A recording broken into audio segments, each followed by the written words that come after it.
राष्ट्र की एकता के बारे में बात करता है तो मेरा दिल चाहता है कि उसकी टोपी निकाल के हवा में उछाल दूं और उसे ये बता दूं कि हमारा भारत का आज कोई दुष्यंत के बेटे भरत से नहीं, हमारा भारत का आज खेती पैदाश में है, जहाँ अन्न उगता है और जहाँ सेब लगते हैं। किसी राज्य या किसी जिले का नहीं, भारत का प्रतिनिधित्व करते भारत की बेटी प्रांजल बाबरिया यहाँ उपस्थित मंच महानुभाव, वंदनीय शिक्षक श्री, विद्यार्थिनी, आप सभी को मेरा सादर नमन। यदि हमें देशभक्ति और राष्ट्र निर्माण के संबंध को समझना है तो मैं कहूंगी कि राष्ट्र एक मानव शरीर के भांति है, जिसमें देश प्रेम मानव शरीर में बहने वाला वो रक्त है जिसके बिना राष्ट्र जीवित नहीं रह सकता। राष्ट्र का एक हाथ है किसान तो राष्ट्र का दूसरा हाथ है मजदूर, राष्ट्र का एक पैर है विज्ञान तो राष्ट्र का दूसरा पैर है उसकी वैदिक विभावना। राष्ट्र के विचार और सोच से बनता है उसका मस्तिष्क और राष्ट्र का दिल बनता है अपनी प्राकृतिक धरोहर से।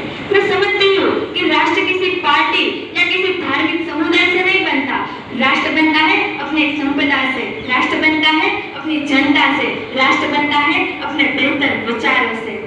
इसी प्रकार देशभक्ति वो नहीं है जो हमें सिखाई जाती है या त्योहारों के दिन पे हमें थोप दी जाती है, और न ही देशभक्ति का अर्थ होता है कि राजनेता के पार्टी में या राजनेता के हाँ में हाँ मिला देना। मात्र साल में 2 बार, सिर्फ साल में 2 बार सैनिकों को याद करना वो सच्ची देशभक्ति नहीं है। और माफ कीजिएगा, सिनेमा घरों में कठपुतलों के भांति ऐसे तैसे खड़े होके मात्र राष्ट्रगान का सम्मान कर देना एक ऐसी देशभक्ति है। यदि एक व्यक्ति पूरी निष्ठा और पूरी लगन से दिन भर अपना काम करता है और अपने देश के लिए अपना योगदान देता है तो देश उसे देशभक्त तब तक नहीं मानेगा जब तक वो राष्ट्रगान में खड़ा नहीं हो जाएगा या भारत माता के जोर जोर से नारे नहीं लगा देगा।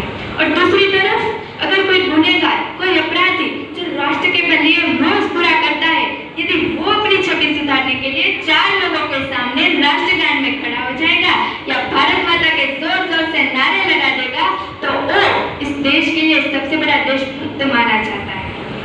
मेरे मायने में सच्ची देशभक्ति क्या है तो जब एक किसान अपने खेत में नया बीज बोता है, जब एक कुली अपने सर पे बोझ उठाता है, जब एक मजदूर महिला इमारत के निर्माण में ईंट सजाती है और जब हमारे भारत के जवान सर्दी, गर्मी या बारिश की मौसम में डटकर सीमा की रक्षा करता है, ऐसे सैनिकों की तारीफ में मैं 2-4 पंक्तियां अर्ज करना चाहती हूँ। मैं दुश्मन से नहीं डरता, मैं भारत का जवान हूँ। मैं दुश्मन से नहीं डरता, मैं भारत का जवान हूँ। मरुस्थल की रेत हूँ मैं, सियाचिन का आसमान हूँ। मैं दुश्मन से नहीं डरता, मैं भारत का जवान हूँ। जब मैं तपती रेत पर लेटकर कहता हूँ आज सर्दी बहुत कम है, दिसंबर की ठंड पिकर कहता हूँ आज गर्मी का मौसम है, मैं 9 दिन तक बर्फ में रहकर जिंदा निकलता हूँ।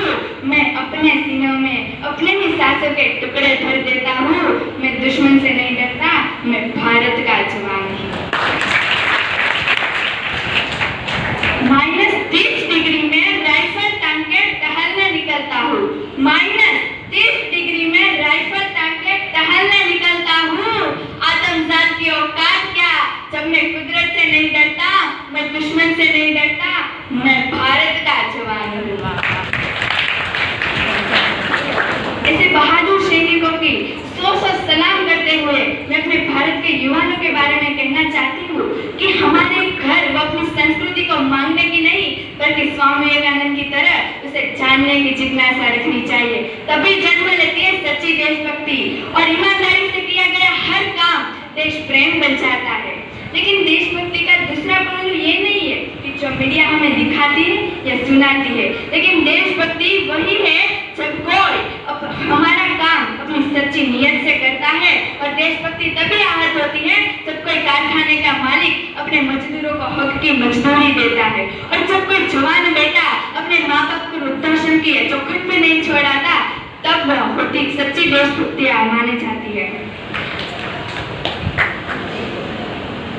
तब सच्ची देशभक्ति मानी जाती है। खिसकती है वो देशभक्ति जब एक किसान अपने ही खेत में आग लगाकर आग को राख कर देता है, तब मुझे विलुप्त नजर आती है हमारी वो सच्ची देशभक्ति कि जब हमारा ही चुना हुआ नेता में हिस्सा लेता है। जब हमारा राष्ट्र में एक पुल का निर्माण ईमानदारी से संभव ना हो, उस देश में राष्ट्र का निर्माण करना एक सपने जैसा लगता है। और जब हम युवा यहाँ खड़े होकर इस सपने के बारे में बात करेंगे तब ये सपना साकार नहीं होगा, लेकिन हम जब एक सपने के कारणों पर बात करेंगे तब ये सपना साकार होगा।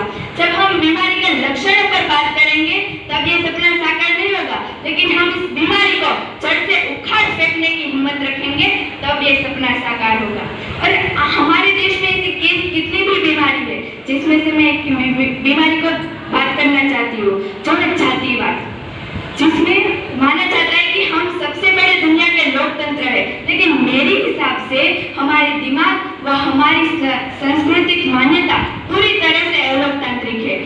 क्योंकि हम अलोकतांत्रिक ना होते तो आज ब्राह्मण और शत्रुओं में भेद ना होता।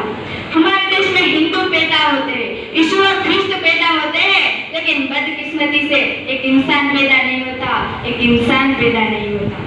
ना ही हिंदू की जरूरत है, ना ही मुसलमान की। हमें जरूरत है तो राष्ट्र निर्माण के लिए अच्छे और सच्चे इंसान की। जय हिंद, जय भारत, जय जय।